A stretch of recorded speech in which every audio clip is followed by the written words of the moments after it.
Good morning, everyone, and welcome to Kouga Talk.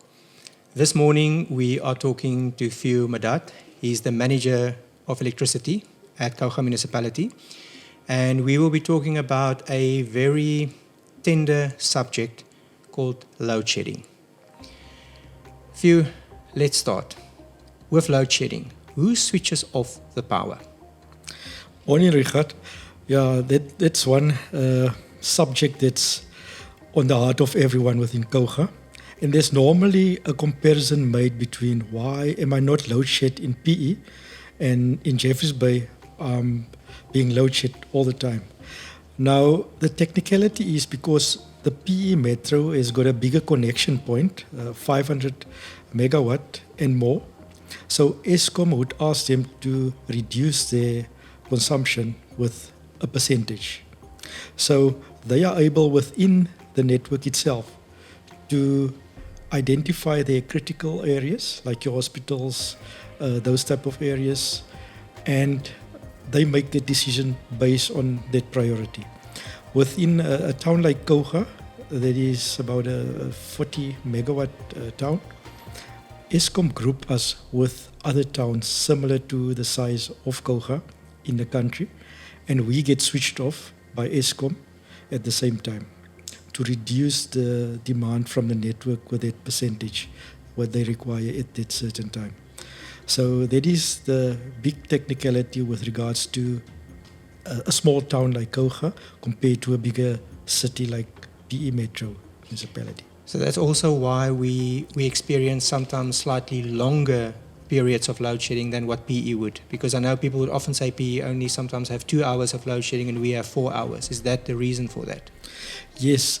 Look, when Eskom decides to increase their stages to level 4 or stage 4, stage 6 actually, then we are subjected to 4 hours on intervals.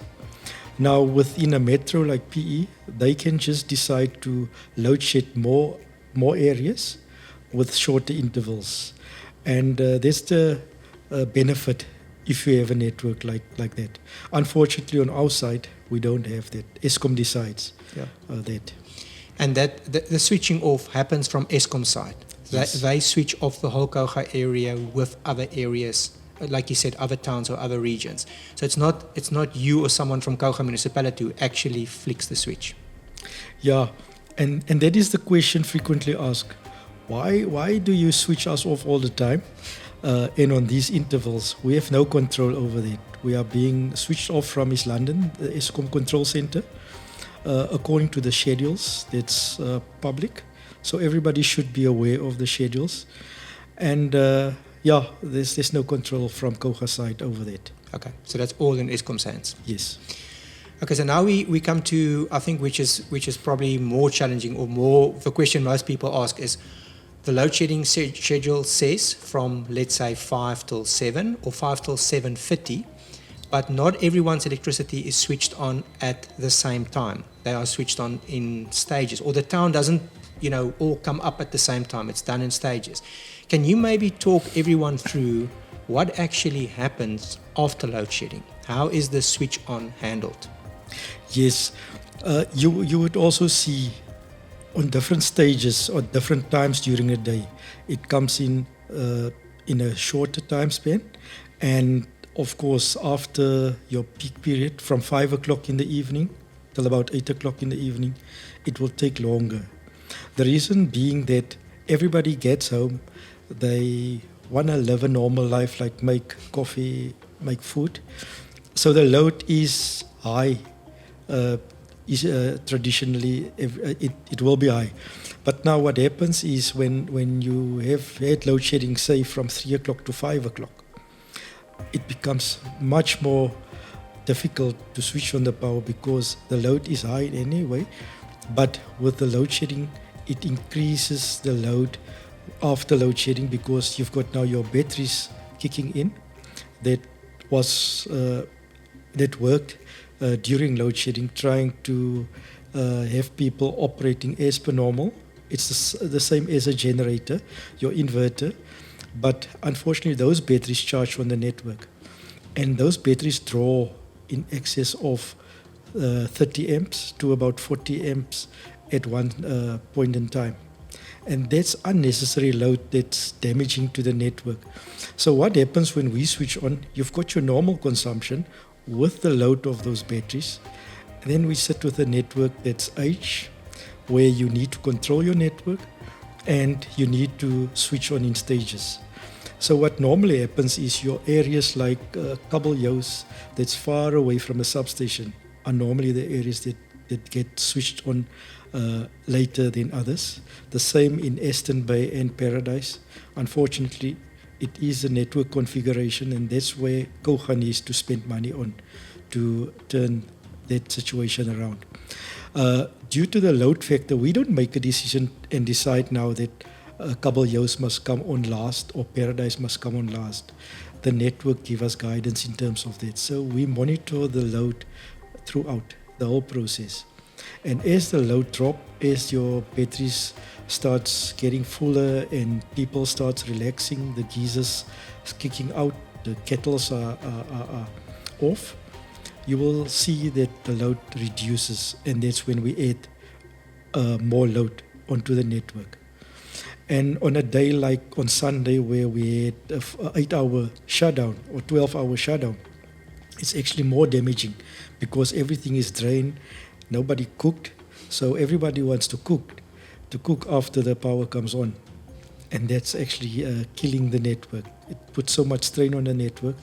And for us as municipal officials, we just need to protect the network, because if I want to force the system, you will end up with a cable blowing up or switch blow up, which will result in more time more inconvenience for the consumer.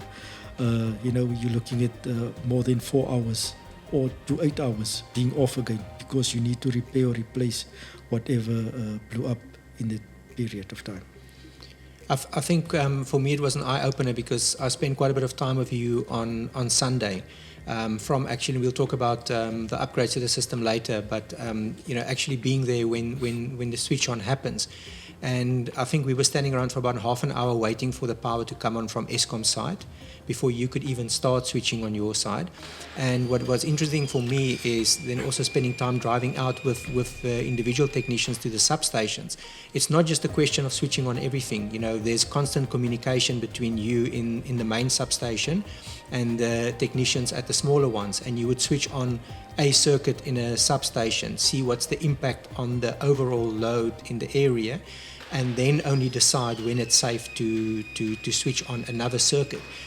And I'm also learning as we go along, and I think what I realized, and we just did an experiment here in our own house where we actually hooked up your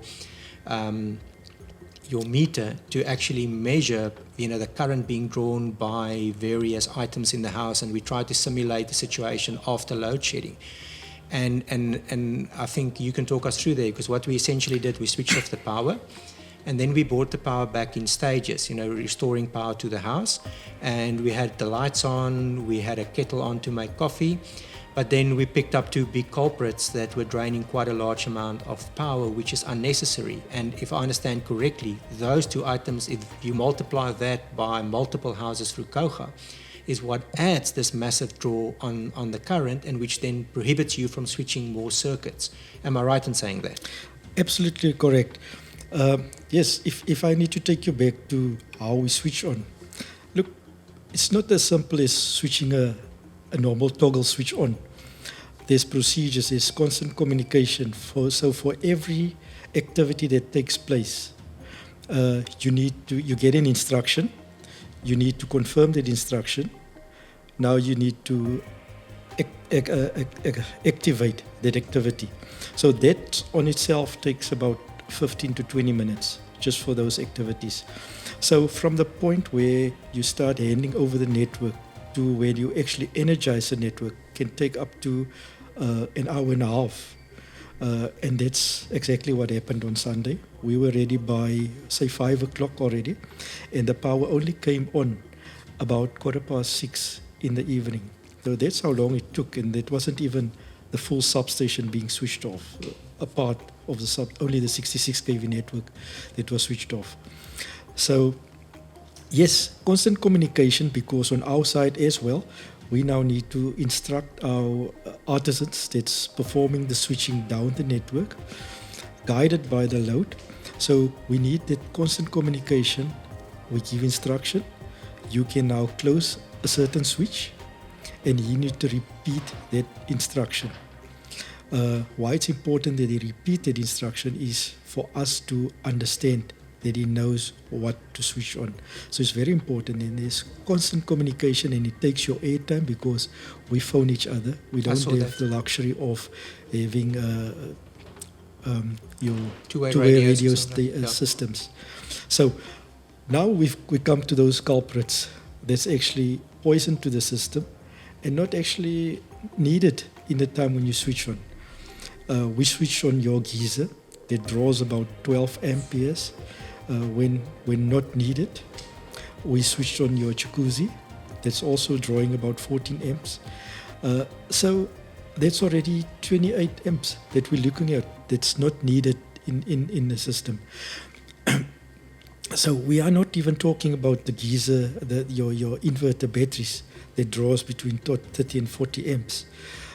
So those items are unnecessary. A lot of times people tells us, no, but I reduce my load and I work according to what you ask me to.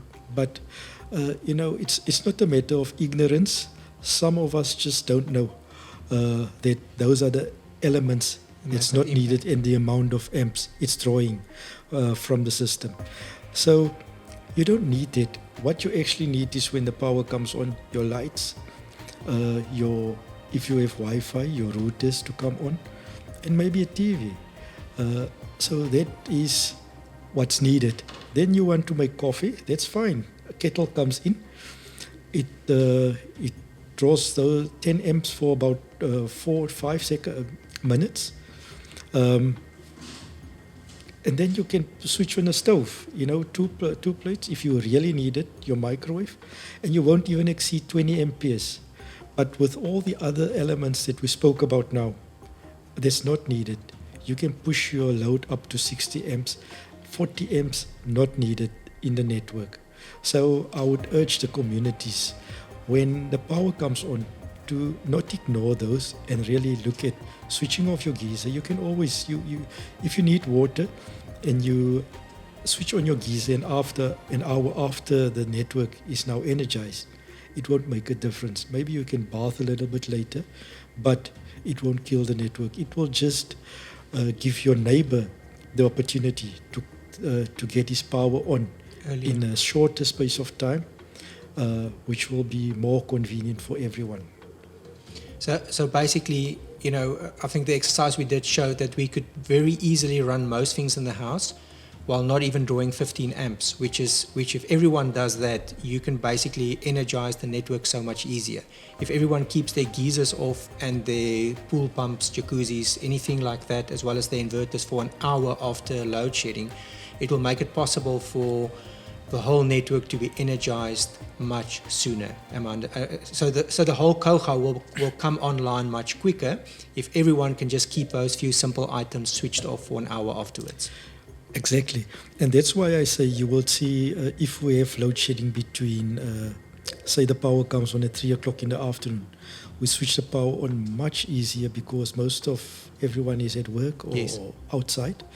And you don't have kettles coming on or anything else that kicks in. So it's much easier. And of course, like I say, difficult in the morning between 6 and 9 in the morning and 5 to 8 o'clock at night. Over 2 hours. What makes it even more difficult when the power is off for extended hours, like your 4 hours and 8-hour shutdown or 12-hour shutdown. That's damaging. And we want to urge the consumer to really pay attention to these factors because it also contributes to his electricity bill at the end of the day. You're paying for something that's really not needed in that time. And if I must talk about the Kouga tariff to Eskom, for 6 hours during the day, your peak hours, 7 o'clock to 10 o'clock in the morning and 5 o'clock to 8 o'clock in the evening, Kouga pay Eskom R5.77 per unit.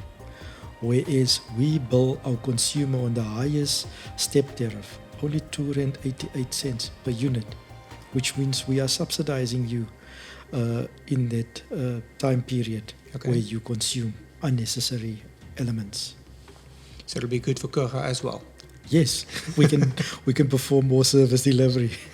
Okay, so I think the thing that we want to leave everyone in terms of this is it's really a community effort. If everyone can just sacrifice or leave that geyser off for a little bit longer, it will just make everyone else's life so much easier. So it's trying not to be selfish and I want to take a shower now, I'll wait a half an hour before I switch it on. The network can handle those draws, but it can't handle it while being switched on. It can handle it once it's stabilized. Am I right in saying that? Absolutely right. So if I normally tell people, let's give a network an hour to settle. I will always say, it's only my kettle, it's only my geyser. But if 1,000 people think like me in Kouga, that's all the load you will see on the network, and it prevents the next guy from getting his electricity switched on in time. And that frustrates the consumer so much. And you can do it, but if you know your network and the age of your network, then you must act responsible. And the load, like I said before, will give that guidance. We don't make that decision to discriminate against anyone. The network make that decision. I think I saw that on Sunday for myself. I mean, that's what you were doing there, constantly monitoring the current being drawn, and based on that, the decision was made to bring another area online. It's not just 5 minutes past or 10 minutes. You were literally monitoring the network, and based on the network's current state, there's a decision made whether you can add more suburbs or more areas into the network. So it's absolutely a technical process that's being followed. Yes. No, we are only guided by the network. And I'm happy we're doing this because now the consumer can see what we are doing and the impact of what they are doing in their houses. If they can improve that, absolutely, I think. If we are all just educated onto what are the actual culprits in your house that you don't need, then I think we contribute to improve the way we are using electricity in our houses. It will contribute to the bigger role on the network. Theo, last quick question. A day like Sunday is a bit of a big inconvenience for a lot of people. I mean, it's a Sunday, and we didn't have power in Kouga for more than 12 hours. But there was a very good reason why that power or that scheduled maintenance took place. And I think maybe it's a good chance to just explain to people, that Kouga's network is an aging network, but it's being managed very, very well. There's a lot of upgrading that's taking place. And I mean, I was privileged to see some of that upgrades that you are actually doing. And maybe just run everyone through a day like Sunday. What is all the things that you guys did? Because I was blown away to see the amount of work that was done on our network during the shutdown. So it wasn't for no particular reason. There was a very good reason behind it. Yeah, Rieghard, we will obviously not switch off the network unnecessarily because it costs Kouga money. For every unit consumed, there's a profit margin on that unit. Although not very big, but there's a profit margin, and we need that income to render service to communities. Now, to get why we choose a Sunday normally, because we don't want to inconvenience too many businesses all the time. We are facing a load shedding on a daily basis. Business cry because they are losing business, they are losing money, and diesel is causing them, or fuel costs them a lot of money. So we normally choose a Sunday because it's an easy day. Most of the businesses are closed, and people relax. They would want to braai on a Sunday or a family time, and they don't necessarily, or they can drive out to family out of Jeffreys Bay to be. I remember when I went to the substation on Sunday morning, I was in traffic. So there was an outflow. I thought I was in Johannesburg or somewhere else for that split few seconds. So yes, we do this to upgrade our network. We are currently constructing a second feeder into Jeffreys Bay. Now what that will do is to ease this prolonged switching on off our network I must say that our substation itself in Jeffreys Bay, for instance, have the capacity.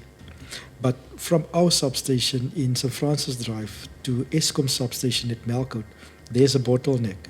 The conductor is, I think, 30 years old, if I must put a year to it. So it was at that period constructed for the load, and Jeffreys Bay has grown exponentially over time. So that conductor is not efficient enough to carry all the load. So with the construction of our second bay into town, it will now split the load into 2 feeders, which means that bottleneck will be out of the way. So more can be switched on at the same time. Yes.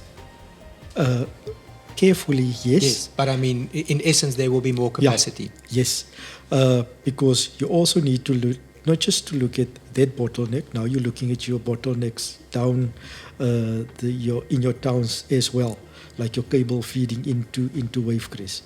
So we've got 3 cables, for instance, feeding into Wavecrest, feeding Kabeljauws as well. If you lose one of the 3, you are now sitting with bigger problems. So you want to manage that network so that you don't overload it, to prevent cable burnouts, whereby you need to sit now with 2 feeders, and you need to divide the load that would have been on 3 feeders onto 2 feeders. Then it will actually take you much longer for that area to come on. So to prevent that from happening, we are bringing in a 4th feeder into the Wavecrest area, Okay. To mitigate that risk there. And then future upgrades in Eastern Bay Paradise, we are looking at bringing in a 2nd transformer there that will take all that load at once, Okay. to prevent also sequence switching in that town. But on a day like Sunday, we normally use it to upgrade our networks itself as well. That is now besides what Eskom did on their side. So we would service our transformers, our switchgear. You would see the footage that we've done in Newmansdorp. We transform our old oil switchgear into new vacuum switchgear, which is compatible to SCADA, which will make your renewable projects that we're looking at connecting onto the system in future much easier to connect to. And that will actually put us in a better position to control the substation, because I don't have to go to that substation now to go switch it. I can sit in a central room, which we call a control room, where I can do the switching itself. I will then monitor, exactly like you saw in the substation we did the other day, that load from a central point, and I will do the switching from there. So we want the entire network to look like that. We will reduce our overtime. We won't have staff running around going to different substations to do that. So it's fuel you spend, it's overtime, it's our technicians are extremely tired. When people think we do nothing, on a Saturday evening when everybody have a braai or watching rugby, we need to be at the substation to ensure that the system is not overloaded and it's switched on responsibly. So I've a lot of gratitude towards our staff for doing what they are doing under these circumstances, and I hope the consumer itself will, the next time they think they don't have electricity and they inconvenience, think about the guy that's not with his family at the time. Yes. And in the beginning, a little bit of more overtime is maybe good for you, and it will fill some gaps that's there. But over time, when you realize you're away from home all the time, it's not a nice. It's not something nice to go through. Yes. And that's what we experience. And it's a daily occurrence. Every time there's load shedding, the technicians go through the same procedure. Exactly. Yeah. And I think, again, from my point of view, Sunday night, witnessing that the power came on, like you said, just after 6 o'clock. And I think you finished energizing the network 2 hours later. Am I right? 2.5 hours later? About 2 hours later. So the last person came on at about 8:15 that evening. And I'm not talking about your smaller faults. You've got a circuit breaker tripped in this area. You've got earth leakage trip in a house, or the circuit breaker trip outside in the box. Those are the faults we're not even talking about. Yeah. We're just talking about the network. major switch on. Yeah. So I think if we can close off, I think what you would like to leave everyone with is, number one, it's not Kouga that switches off electricity. It's something that runs on a schedule based on Eskom's generation capability. That switching happens from East London. It's not even something that happens remotely. The biggest problem for the Kouga Electricity Department is getting our network energized. And each and every one in the Kouga area can actually play a role in assisting by switching off all unnecessary items, specifically inverter systems, battery chargers, geysers, swimming pool pumps, jacuzzis, things like that, for about an hour afterwards to allow the network time to stabilize and come back online. And then I think the last thing as well is, and you can correct me if I'm wrong, is there's a lot of work being done from Kouga's side to maintain our network, make sure we don't sit with prolonged power outages, and that our network is properly maintained and at the same time being modernized. Am I right? Did I miss anything there? No, you're correct there. And unfortunately now with load shedding, to switch on and off switches, with that, you need to maintain them, because switching them on and off, they're not designed for that. Your transformers are not designed to be switched on and off all the time. That's why we need to be careful. If we start losing transformers like in other towns around the country, on that scale, other towns are losing transformers, we will bleed our budgets into just procuring transformers and switchgear and repairing cables all the time. Plus longer outages, because every time a transformer or switchgear goes, it's not something that you fix in an hour. That is a major fault that needs to be fixed, and that can take hours, sometimes even a day to fix. Yes, and a lot of people are inconvenient, and we don't want that to happen. So maintaining the network takes number one stage for us as the municipality, acting responsible throughout the time when we energize. Thank you very much for taking the time to chat to us. Like I said, it was an eye-opener for me. There's a lot more that goes into this than the simple flick of a switch.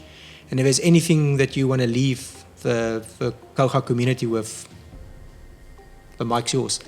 Yeah, Rieghard, thank you for affording us this opportunity to explain to the community what the Kouga municipality and other municipalities, because remember, we are not unique in this. Most municipalities are going through the same process, and others are maybe not managing it with the same responsibility we are doing it. But I want the community to know that they're in safe hands. Our staff are committed to run the system as responsible as to the best of their abilities at all times. And we're looking forward to improve the network. We can't wait actually, because it will give us also the opportunity to spend more time at our houses itself. And we want people, I know there's a lot of people that they come to me, they speak to me and they say, but I'm using my electricity sparingly. And I will look at an account and I will just ask them, when did you install your inverter? And a lot of people are not ignorant, but they don't know which are those implements or appliances or elements that's drawing a lot of power. And I hope this exercise we are doing now would open their eyes so that they also act responsibly and assist us in bringing on the network within the shortest space of time. Yes. Thanks, Theo. Thank you very much. And I can just say, thank you for you guys for actually looking after the network, because I think having a 2-hour, 4-hour outage is already inconvenient for most of us, but we appreciate the fact that you are going out of your way to make sure that 2 or 4 hours doesn't become 8 hours or a day or two. And for that we salute you guys and we thank you, and we really hope that the network can be stable, can be upgraded to the place you want it as soon as possible. And we really hope that Eskom can get their capacity problem sorted and that we can be without load shedding as fast as possible. Yeah, thank you for that. And I just want to, the real heroes here are the actual workers, the electricity workers. I want to commend them for everything they do for this municipality, their responsibility and their commitment to assist Kouga in keeping this network running at all times. Although people think that we're irresponsible, we just want to ensure them that not at all. Yeah. We're doing what we can with the limited resources we have. Well, thank you very much, and good luck with your efforts going forward. And thank you all very much for watching, and we sincerely hope that we've answered some of your questions regarding load shedding. I mean, it's a problem for all of us, but yeah, let's hope one day we can look back and this is all just a distant memory. So thank you. Yes, indeed. Thanks, Rieghard. Thank you.